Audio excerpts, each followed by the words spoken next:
So hi everyone, welcome back and today we are going to start with question number 11. So 10 question हम खत्म कर चुके हैं अभी तक टाइप्स ऑफ लिवरेजेस में. This is going to be question number 11. कोशिश करेंगे 4 से 5 क्वेश्चन इस लेक्चर में भी हम कवर अप करें. ध्यान देंगे. The net sales of a limited is 30 crore. एक कंपनी है, इस कंपनी का सेल्स कितना है? 30 crore. Earnings before interest and tax of the company E B I और टी, इसी का दूसरा नाम है, आप यहीं पे अपने बुक में लिख लेंगे, ऑपरेटिंग प्रॉफिट.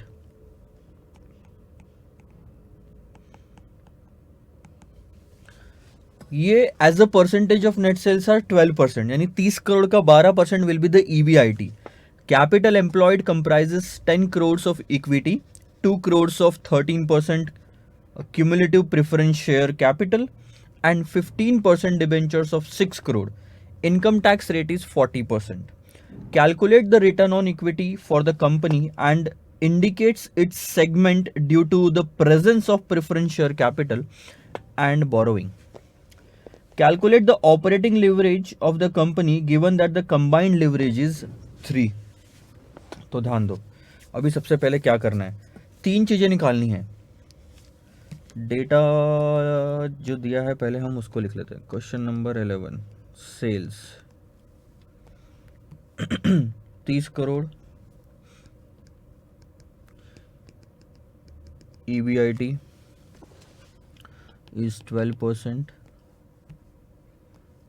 ठीक है, 10 करोड़, 2 करोड़ और 6 करोड़. यहाँ पे ले लेता हूँ इक्विटी, मेरे पास में कितना है? 10 करोड़. प्रेफरेंस 2, डिबेंचर पे 6, ये 13%, ये 15%, डिबेंचर पे इंटरेस्ट जाएगा. और हमारा जो टैक्स रेट दिया हुआ है वो है 40% का. सबसे पहले उन्होंने हमको क्या निकालने वाला सर? Return on equity. अब रिटर्न ऑन इक्विटी का फॉर्मूले में ही, सॉरी, नाम में ही फॉर्मूला है, return divided by equity. Equity capital 10 crore का है, ये आपको पता चल गया. अब आपको इक्विटी वालों का प्रॉफिट निकालना बस बाकी है. तो मैं यहाँ पे लिखूंगा पहले ईबीआईटी ले लिया मैंने, मान लो. इसमें से हम क्या माइनस करते हैं? सबसे पहले इंटरेस्ट, तो आता है आपका अर्निंग बिफोर टैक्स, फिर टैक्स माइनस करेंगे तो आएगा आपका अर्निंग आफ्टर टैक्स. इसमें से हम प्रेफरेंस डिविडेंड माइनस करेंगे तो आएगा आपका यहाँ पे earning after tax for equity share holders.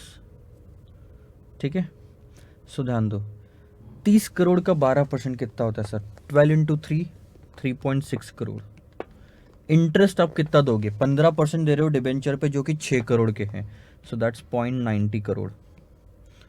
And 3.6 में से अगर आप 0.90 निकाल दो तो 6 उधर, 3 उधर, 2.70 आएगा. यहाँ पे टैक्स रेट 40% है, तो 2.70 पे 40%, 1.08 विल बी द टैक्स. तो यहाँ कितना बचता है सर?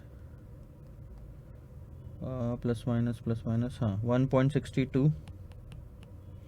और प्रेफरेंस डिविडेंड कितना दोगे? प्रेफरेंस 2 करोड़ का है कैपिटल, और उस पर 13%, यानी कि तकरीबन 0.26 बोल सकता हूँ मैं.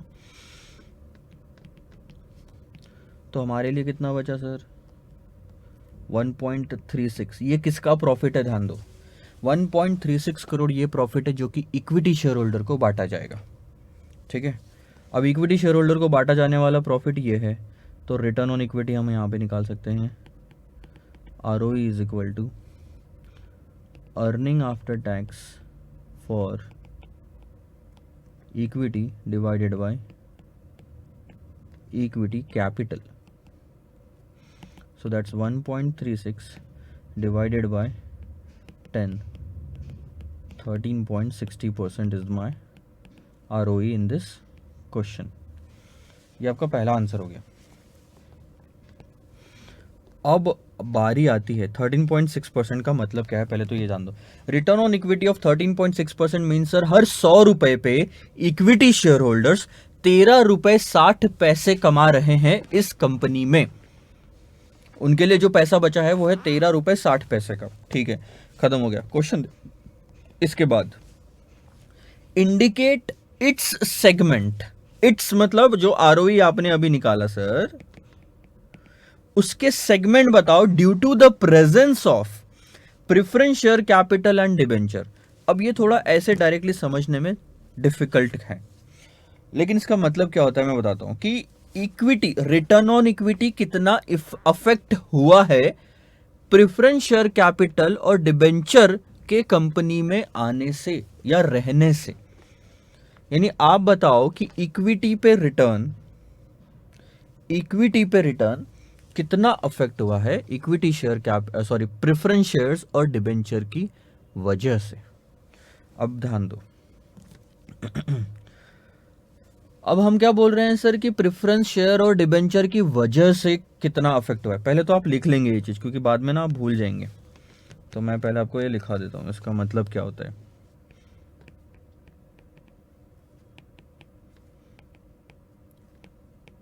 How much ROE has affected due to the presence मत बोलो, the fact that company has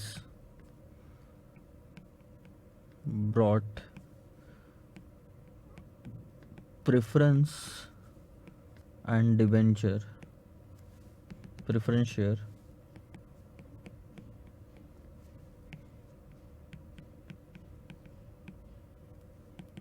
in its capital। अगर हमको ये पता करना है कि प्रेफरेंस की वजह से और डिबेंचर की वजह से आरओई कितना अफेक्ट हुआ है, तो हमको ये पता करना होगा, लॉजिक बैठ रहा है क्या ध्यान देना, तो हमको ये पता करना होगा कि सर अगर प्रेफरेंस शेयर और डिबेंचर नहीं होता तो आरओई कितना होता। एक चीज ये लो कि अगर ये दोनों चीजें नहीं होती तो आरओई कितना होता, रिटर्न ऑन इक्विटी। ये दोनों है तो आरओई कितना। अब ये दोनों है तो आरओई कितना, ये तो हम निकाल चुके, दैट इज 13.6%, है ना। 13.6% कहां से आया सर, ये ऊपर जो ऊपर ने हमने निकाला ना, इंटरेस्ट भी माइनस किया, प्रेफरेंस डिविडेंड भी माइनस किया, मतलब इनका प्रेजेंस हमने फील करवाया है इनकम स्टेटमेंट में, यानी कि ये है। तो 13.60%। नहीं होते तो, अब ध्यान दो, अगर नहीं होते तो क्या होता। 3.60 दिख रहा है स्क्रीन पे आपको। अगर नहीं होते तो 3.60 में से इंटरेस्ट माइनस करते क्या, कुछ जीरो, तो माइनस जीरो कितना आता सर, जीरो आता।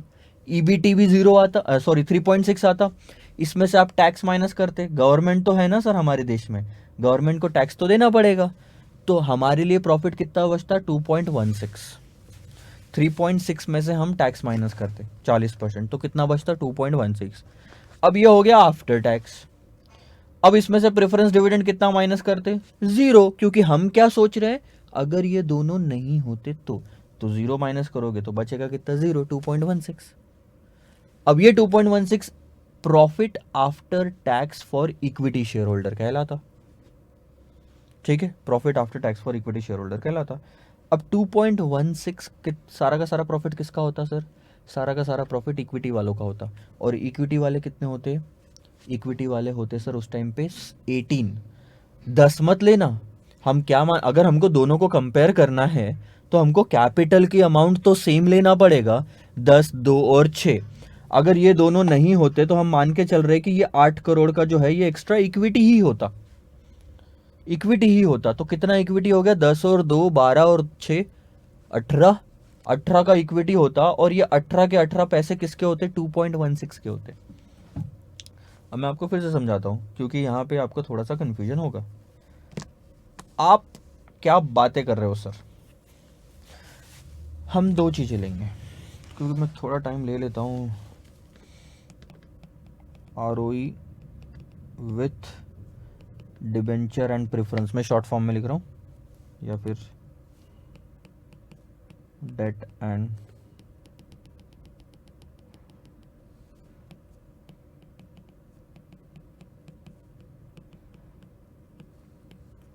ये आ गया 13.60%।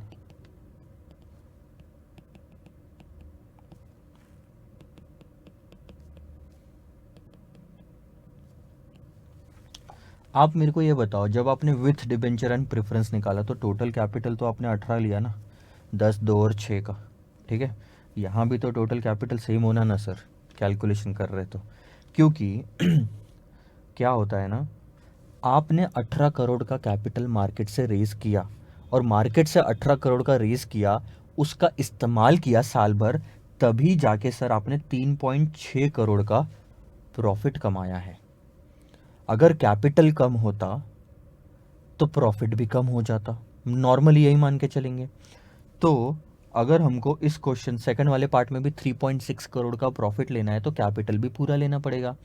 बस विदाउट डेट और प्रेफरेंस है, इसका मतलब जो डेट और प्रेफरेंस का कैपिटल था वो इक्विटी में कन्वर्ट कर लेंगे, ठीक है। तो अब देखो अब हम यहाँ पे क्या करते सर, अब हम लेते EBIT 3.6,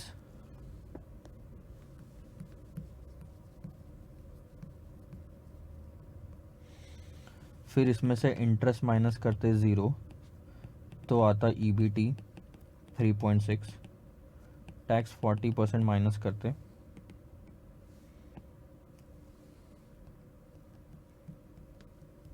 1.44, तो आता 2.16 EAT, प्रेफरेंस 0 क्योंकि है ही नहीं, तो EAT फॉर इक्विटी भी 2.16 होता, और डिवाइडेड बाय कैपिटल, अब हम इक्विटी का कैपिटल कितना लेते हैं 18, so divided by 18 into 100, so that becomes, इस टाइम पे ROE कितना आता आपका 12%।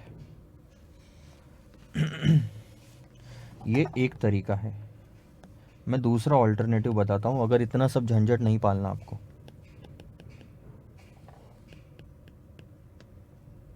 और यही एग्जाम में लिखना जो मैं ऑल्टरनेटिव वाला बता रहा हूँ।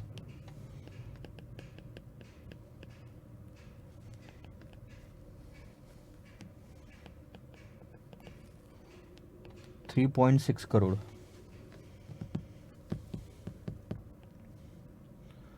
Divided by total capital,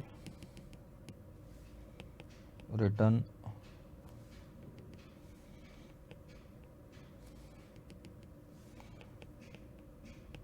return 1 minus tax, क्योंकि टैक्स पे करोगे, divided by total capital.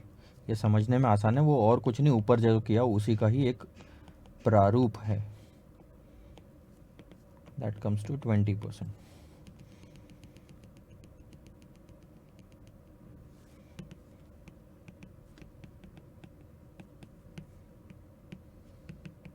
Sorry 12%। आगे this is ROE।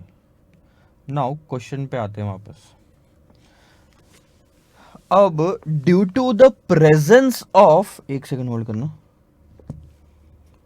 Due to the presence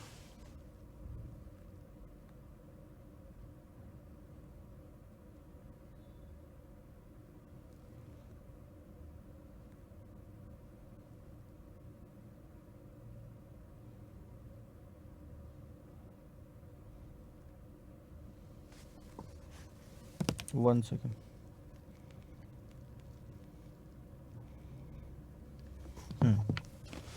अब आप ध्यान दो, with,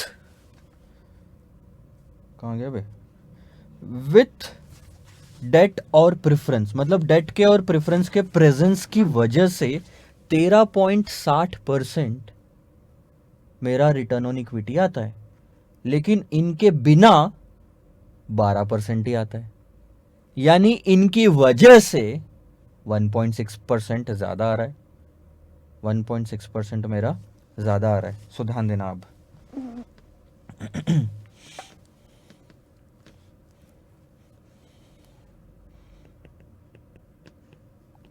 increase in return on equity due to the presence of debt and preference is 13.6 minus 12, इनकी वजह से 13.6 आ रहा है, नहीं तो 12 आता, दैट इज 1.60%। इन रुपीज 1.60% मैं एक्स्ट्रा कमा रहा हूं इन दोनों की प्रेजेंस की वजह से। अब आते हैं रियल पिक्चर में, जो एक्चुअल में डेटा हमको दिया हुआ है। इक्विटी 10 करोड़ का है सर, यानी हम 0.16 करोड़ का रिटर्न एक्स्ट्रा कमा रहे हैं। अगर हम रुपीस में बात करें तो, अगर हम रुपीस में बात करें तो 0.16 करोड़ का रिटर्न हम एक्स्ट्रा कमा रहे हैं। ठीक है, 1.6% ऑन 10 करोड़।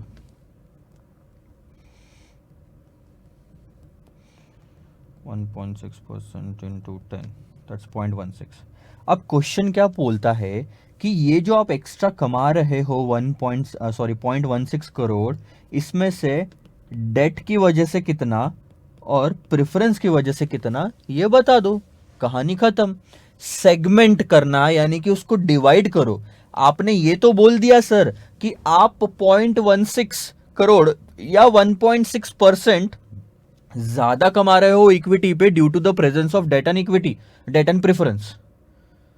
लेकिन हमको अलग अलग बताओ कि डेट की वजह से कितना ज्यादा, प्रेफरेंस की वजह से कितना ज्यादा। ठीक है, तो अब हम ये कैलकुलेट करेंगे और मैं इस बॉक्स में लिखूंगा। अब इसका कैलकुलेशन देखो, बहुत समझ लेना, क्योंकि ये बाद में आंसर देखोगे ना बहुत दिक्कत जाएगी आपको। सेगमेंट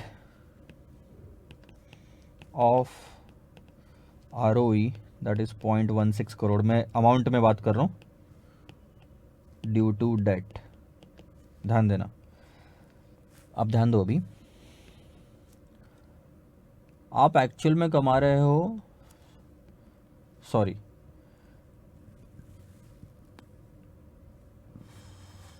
आपका रिटर्न ऑन कैपिटल होता 12%। हम डेट ले रहे हैं क्या? ठीक है। आपका रिटर्न ऑन कैपिटल कितना सर? 12। ठीक है, आप अगर वैसा पकड़ो तो कहाँ जाएंगे हम? Capital employed, total total capital employed 12% आएगा वो। रिटर्न 1 माइनस टैक्स कैपिटल, उन्हीं के बीच का डिफरेंस मैं निकाल के दिखाता हूँ, देखो कैसा आएगा।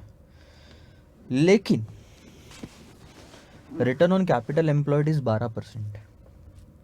ठीक है, ओवरऑल अगर मैं इक्विटी पे देखूं, डेट पे देखूं, प्रेफरेंस में देखूं, तो सर ओवरऑल जो 18 करोड़ है उस पर मैं 12% कमा रहा हूं। 18 करोड़ है जिस पे मैं 12% कमा रहा हूं। ठीक है सर, तो डेट पे मेरा खर्चा कितना लग रहा है? 9% का।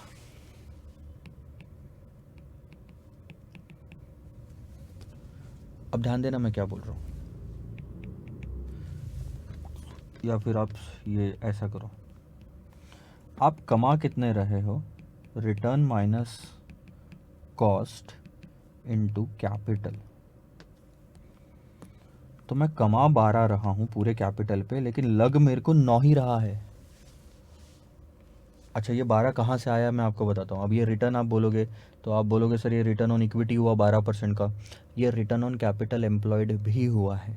कैसे? अगर मैं आपको ये कैलकुलेट करके दूँ तो थोड़ा सा आप होल्ड करेंगे।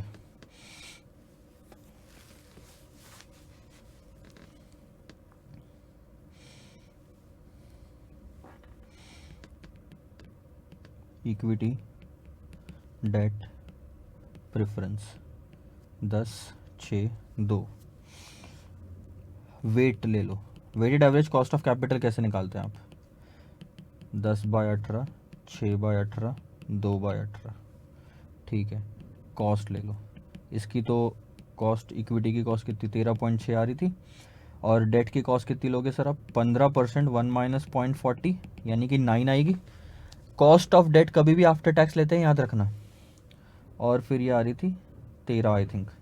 तो अब यहाँ पे आप लिखो कॉस्ट इंटू वेट और कैलकुलेट करो। 13.6 इंटू 10/18 दैट्स 7.55।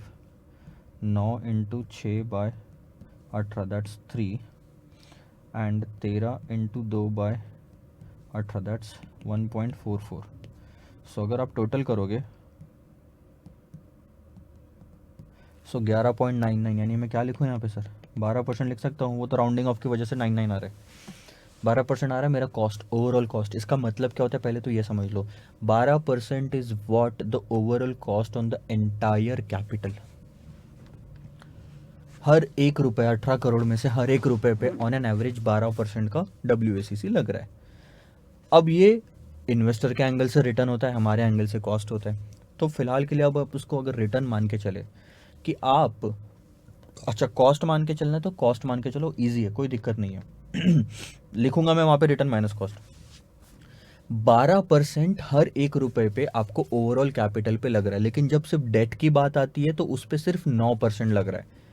यानी कि ओवरऑल कैपिटल पे 12% जो लग रहा है वो एक्स्ट्रा लग रहा है, या उस पर एक्स्ट्रा रिटर्न मिल रहा है। मैं जो बोल रहा हूँ दूसरा तरीका रिटर्न का। सो हम 12 कमा रहे हैं जबकि लग 9 ही रहा है, तो कितना परसेंट एक्स्ट्रा कमा रहे? 3% कमा रहे। और ये डेट की अमाउंट कितनी है? डेट की अमाउंट है सर 6। सो 6 पे 3% कितना होता है सर? 0.18 करोड़। ये हुई एक चीज।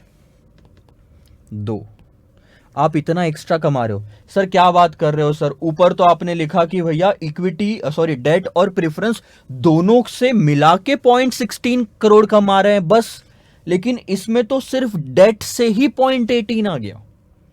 12 कमा रहे हैं, 9 लग रहा है, या फिर 12 लगना चाहिए था तो 9 ही लग रहा है। 3% कम लग रहा है या 3% ज्यादा कमा रहे हैं, दोनों का मतलब सेम होता है। 3% ऑन 6। अब ध्यान देना, segment of ROE due to preference। अब प्रेफरेंस शेयर कैपिटल में क्या हो रहा, आपका 12 लग रहा है ना, ओवरऑल कैपिटल तो सेम रहेगा इस केस में भी, लेकिन लग कितना रहा है? 13। 12 कमा रहे हो, 13 लग रहा है, यानी 1% का नुकसान हो रहा है प्रेफरेंस की वजह से। और ये आफ्टर टैक्स नहीं होता, ये टैक्स के बाद ही की परसेंटेज है या फिगर है। सो ये हो गया 1% का नुकसान 2 करोड़ पे। कैपिटल कितना है? 2 करोड़। तो हमको कितना नुकसान होगा? 1% 2 करोड़ पे 0.02 निगेटिव।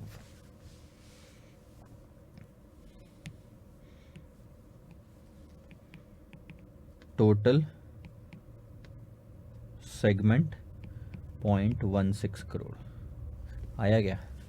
आपको जो ऊपर दिख रहा था ना कि प्रेफरेंस और डेट की वजह से 0.16 करोड़ का इक्विटी में रिटर्न बढ़ा है, दैट डजंट मीन कि इसने भी कुछ कंट्रीब्यूट किया और इसने भी कुछ कंट्रीब्यूट किया है। डेट वालों ने ज्यादा कंट्रीब्यूट किया लेकिन प्रेफरेंस वालों से नुकसान हुआ है, नेट में आपको 0.16 पड़ रहा है। सो ये और ये इन दोनों का टोटल, ठीक है। So this is what the question is. बहुत ही सिंपल सा है, थोड़ा सा टाइम लगा समझने में, लेकिन मैं आपको एक बार फिर से बता देता हूँ समराइज वे में। आप समराइज वे में समझना चाहें तो 13.60% हमारा डेट और इक्विटी के साथ में ROE आ रहा है। अगर डेट और इक्विटी नहीं होता तो हमारा 12% आता, तो हम 1.6% ज़्यादा कमा रहे हैं। कितने, किस किस पे कमा रहे हैं? ये सर इक्विटी पे ज़्यादा कमा रहे हैं। इक्विटी की वैल्यू हमारे क्वेश्चन में 10 करोड़ दी हुई है, यानी कि रुपीज़ के टर्म में बोलूँ तो 0.16 ज़्यादा कमा रहा हूँ, परसेंटेज के टर्म में बोलूँ तो 1.6% ज़्यादा कमा रहा हूँ, ठीक है।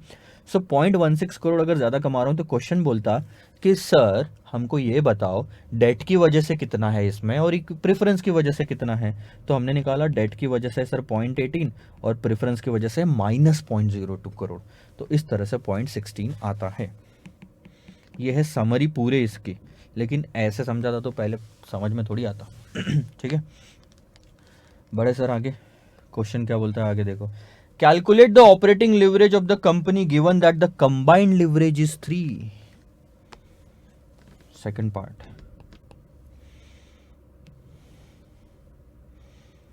operating leverage of the company given that the combined leverage is 3. Combined leverage is equal to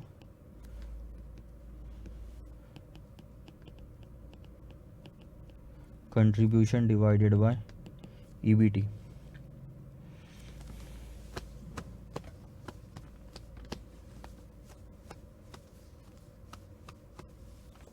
यहाँ जाएगी दिक्कत, क्योंकि हमारे इसमें प्रेफरेंस भी है।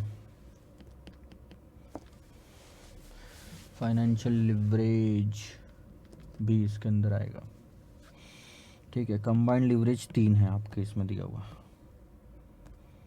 और कंट्रीब्यूशन आपको नहीं पता, और EBT कितना लोगे। अब आपको ध्यान देने वाली बात आती है, आज तक जो आपने लिवरेज के चैप्टर में नहीं किया वो सर अब करेंगे। क्या आप आज तक फाइनेंशियल लिवरेज वाले कॉन्सेप्ट में इंटरेस्ट ही माइनस करते थे क्योंकि वो फिक्स्ड कॉस्ट होती है, ठीक है।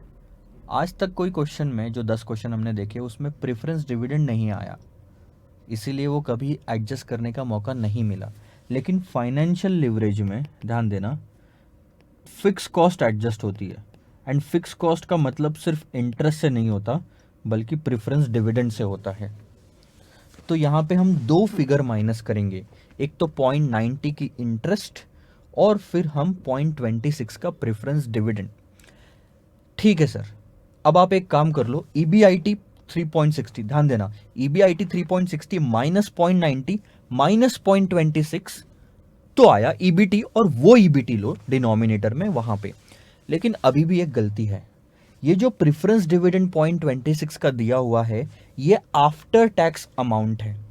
देखना, टैक्स माइनस हो चुका है, और इंटरेस्ट या EBT जो हम लेने वाले हैं ऊपर में, ये सारी बिफोर टैक्स है। इसका मतलब इस प्रेफरेंस डिविडेंड को भी हमको बिफोर टैक्स में कन्वर्ट करना पड़ेगा, अगर टैक्स के पहले वाली फिगर्स में उसको एडजस्ट करना है तो। सो ध्यान दो मैं क्या बोल रहा हूं। आप फाइनेंशियल लिवरेज में एक तो ये लेते हो, ध्यान देना, फाइनेंशियल लिवरेज में EBIT डिवाइडेड बाय आप EBT करते हो, ये बात समझ में आई। यहाँ पे सिर्फ इंटरेस्ट माइनस होता था क्योंकि आज तक प्रेफरेंस डिविडेंड दिया हुआ ही नहीं था, नहीं तो लॉजिकली ये प्रेफरेंस डिविडेंड भी उठा के यहाँ पे माइनस होना चाहिए। लेकिन दिक्कत क्या आ रही है, सबसे इंपॉर्टेंट, ये टैक्स वाली जो फिगर है ना आपकी, ये टैक्स वाली फिगर माइनस होने के बाद में प्रेफरेंस डिविडेंड है, और प्रेफरेंस डिविडेंड को उठा के अगर आपको वापस यहाँ पे रखना है तो ये टैक्स से गुजरना पड़ेगा, यानी कि बिफोर टैक्स कन्वर्ट करना पड़ेगा, लॉजिकली सिंपल। तो अब मैं उसको ऐसा ले रहा हूँ आपको समझ में आया होगा, तो मैं इस चीज़ को अब ऐसा लिखता हूँ, ठीक है।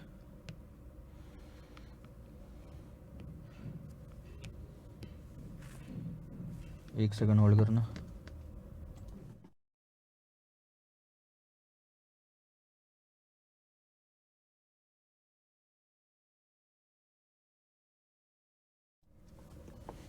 So this is 3 contribution. अब ध्यान दो,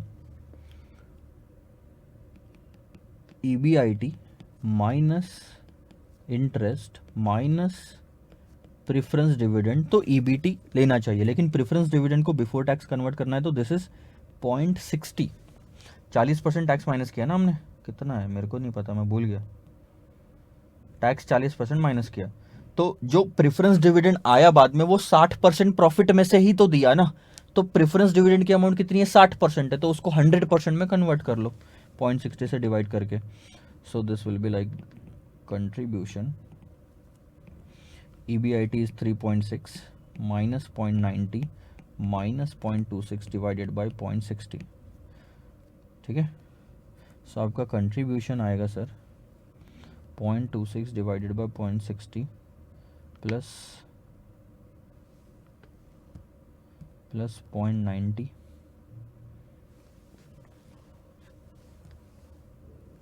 minus 3.6, 2.26 into 3, so that goes to 6.80। मैं एक बार फिर से कैलकुलेट कर लेता हूँ, 0.26 divided by 0.60 that's 0.43, 3.6 minus 0.43 minus 0.90,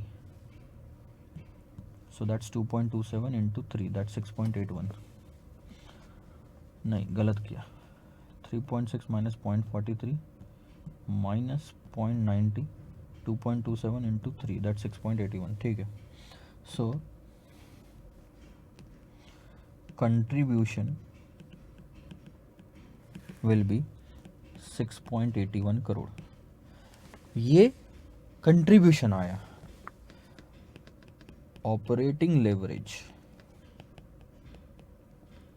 5 question तो नहीं होते सर इसमें, सो 6 पॉइंट, ऑपरेटिंग लेवरेज का फॉर्मूला बोलो, contribution divided by EBIT, so that's 6.81 divided by क्या लेना है हमको, EBIT that is 3.6, सो हमारा ऑपरेटिंग लिवरेज आएगा 1.89।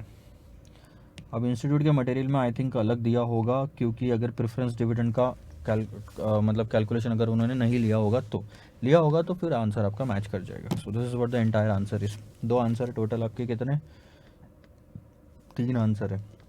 सबसे पहला वाला आंसर क्या था सर, 13.6% रिटर्न ऑन इक्विटी, ठीक है।